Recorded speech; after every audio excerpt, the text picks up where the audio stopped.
Haset Sali is a local man who happens to be a practicing Muslim with a passion for his faith, so much so that he spent many years on a labour of love, a simplification of the Holy Quran for the modern day. Now, I've invited Haset in this morning to explain why he took on what I would imagine is a huge task and one that might invite criticism from other Muslims, I'm not sure. Haset Sali, thanks so much for coming in. Annie, thank you very much for having me in. It's lovely to meet you in person after all this time. Your book, The Holy Quran Simply, actually came out in 2004 as a hard copy, but you've just released it finally as an iBook. Tell me about the inspiration for putting this book out. Why did you decide to do this? Well, I was at a serious disadvantage as a child. When I was at high school, I didn't have a text that I could readily go to and say, this is what my religion is all about. And all along, I kept thinking, somebody needs to do something about this. And then one of my brothers, who became a medical professor, said, look, I can't do it. You have all the qualifications. I think you should do it. And here's a copy of Marmaduke Pickthall's book. Who is Marmaduke Pickthall? He is the writer of the glorious Quran, but it's the Holy Quran. And he is one of the most notable and recognised writers of the Quran in English. And there's also another gentleman who must have put in a phenomenal effort, Yusuf Ali, who produced a massive publication with nearly 1,500 pages and a lot of commentary. But they inspired me, and the other person that inspired me was a person of Albanian birth who was studying in the University of Alexandria prior to the Second World War. His father was an imam in Albania, and he spoke to his dad just as he was finishing his studies, and his dad said, "Don't come back to Albania." And he said, "Why not, Dad? I can make a contribution." He said, "No, things are tragic." And the very next day, he received a phone call to tell him that his dad was killed. And his dad said, "Go to the United States because there are a lot of Albanians there, and I'm sure you can help them far more than you can do what you'll be able to do here. If you come here, your life will be in danger." And how prophetic were his words. Now, his name is Imam Vebi Ismail, and he is based in Detroit, and he wrote the life history of the Messenger Muhammad. And I met him on one of my travels in the United States, and I told him what I was thinking of doing, and he said, "Do it, just do it." He said, "It's absolutely essential." I just felt it was an unmet need, not only for Muslims, but for also non-Muslims, because the thing that I keep highlighting and emphasizing all the time is that the link between Judaism, Christianity, and Islam is so powerful. Muhammad didn't come to replace all the other messengers. He came along to endorse what they had said and to add some other points. I want to take you back a step, Haset, with a comment that you started out with the Holy Quran. Has it only been available up until now in Arabic? No. That when you talk about you didn't have access to, your own holy document, if you like, the cornerstone of your religion, the Islamic faith. Why is that? Well, the main reason was that my parents were humble, free immigrants from Albania. They lived in Shepparton in Victoria, and they were farmers, and they weren't aware that you could go out and readily find a book if you knew exactly where to look.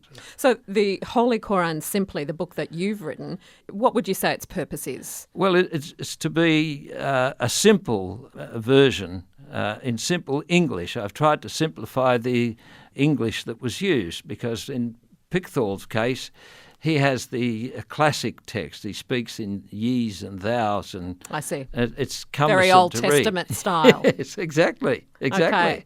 So this should, in your view, make the word of Muhammad accessible to Muslims and non-Muslims alike. Yes. For anyone who's interested in getting a handle on the religion. Yes. Well, it really, Muhammad's words, we believe, were God's words, inspired to him through the angel Gabriel, who was the same angel that lived in time immemorial. What we tend to forget is that the angels are ageless, whereas we don't have that luxury. We mere mortals, we have a start and finish date, don't we?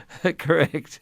This is ABC Sunshine Coast. My guest is local Muslim man Haset Sali, who has really taken on a labour of love. He's produced a book called The Holy Quran Simply.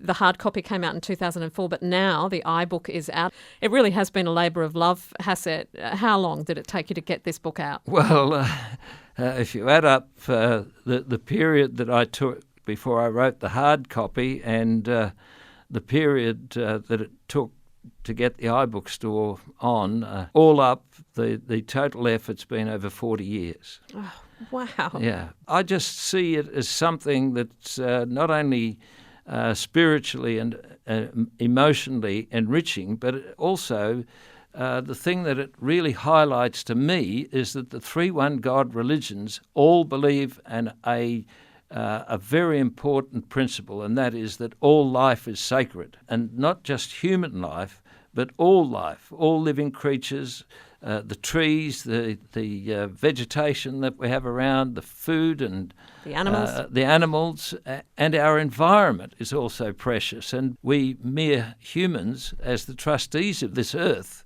spelt with a capital E, need to remember and recognise that if we don't care for all of these things and we trash them, we're going to have a pretty tragic future. It's a very different message, isn't it, to the one that's coming out of Syria right now, where your religion, the Islamic faith, has been hijacked by IS. And for people who don't know too much about the Islamic faith, that may be the only message that they're getting, is that these people are Muslims or saying that they are Muslims and they are acting in their faith. But you would take a very different opinion of that, I imagine. I seriously challenge that, and I see a sequel between European Christianity being hijacked by the fanatics and extremists, or you could call them fascists, but as far as I'm concerned, there's no room for fanatics and extremists. The tragedy is that just as Christianity was hijacked in the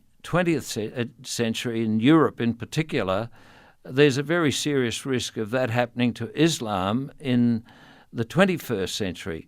But there's also a serious risk of it happening even in the United States now. We have one presidential candidate who Mr. Trump. Well, I have other names for him, but I won't be rude on air. The tragedy with these sort of people is that they divide humanity, and all they do is create chaos and a lot of bitterness and hatred, and which, with your permission, brings me to my favourite hobby horse at the moment, and that is I've for a long time been saying that the Palestinian territories should be taken over by a UN peacekeeping force, just as they were in Kosovo when the Serbian leaders decided to try and eliminate over 2 million Albanians. And fortunately, President Clinton and Prime Minister Blair had enough courage to stand up to NATO and the UN and say, look, we can't allow this to happen. And 54,500 troops went in. The atrocities ended almost overnight. And now, that happened in mid-1999, now there's only 4,400 troops in Kosovo, and we don't even hear about Kosovo in any tragic way most of the time. And yet when you hear commentators talk about Syria and what's going on there, and the inroads that IS have made into taking over major cities and populations there, that it's a highly complex situation and there's all these different countries who've got a stake in the fortunes of Syria, and yet the misery just there for the local Syrian people continues to play out as we watch on in horror and seeming helplessness. So what is your view of what can be done there to put an end to the misery and suffering that's going on in Syria? Well, all these situations are complex. This is where I believe the one God religions have an extremely powerful role to play, and that's just Judaism, Christianity and Islam. If they team up with the United Nations and with people who genuinely want peace, I think phenomenal things can be achieved. And for a start, the flow of refugees to Europe, which is creating massive problems for Europe, could stop virtually overnight.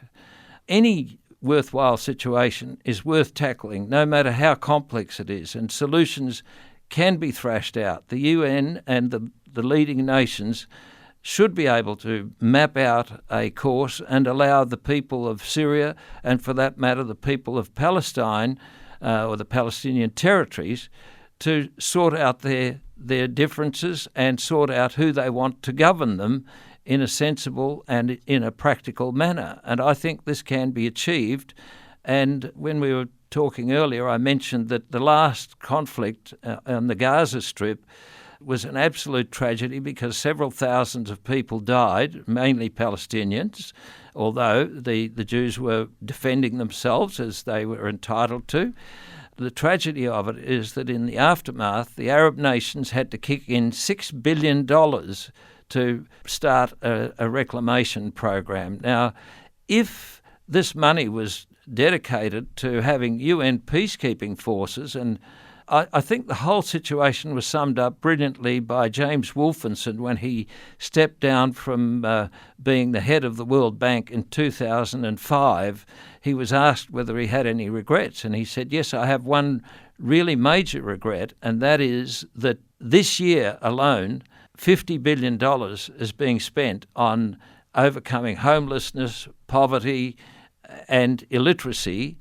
But in the same year, $1,000 billion are being spent on armaments.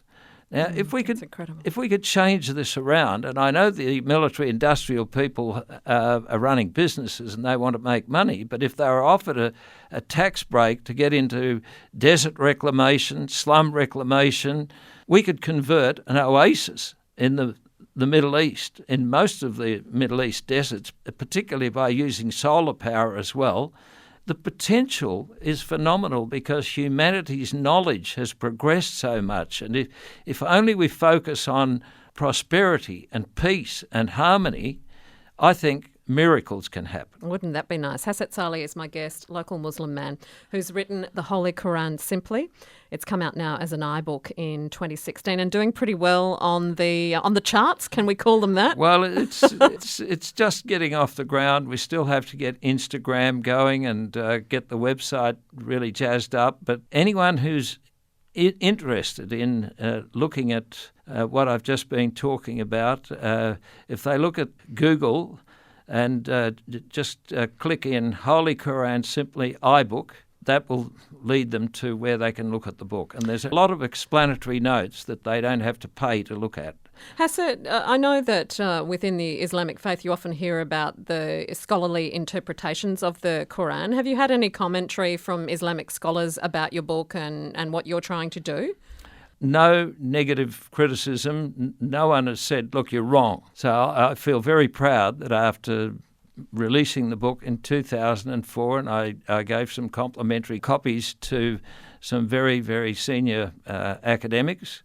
They said, look, we've looked at it with critical eyes and we compliment you. So I feel very proud of the fact that I think I've come up with something that's not only very user-friendly, but also, I think, telling the message as it really is. Well, Haset Sali, well done. 40 years in the process to get this book out. It's an incredible achievement. Thank you so much for coming in today and telling us all about the Holy Quran Simply. Thank you very much, Annie, once again, for giving me an opportunity.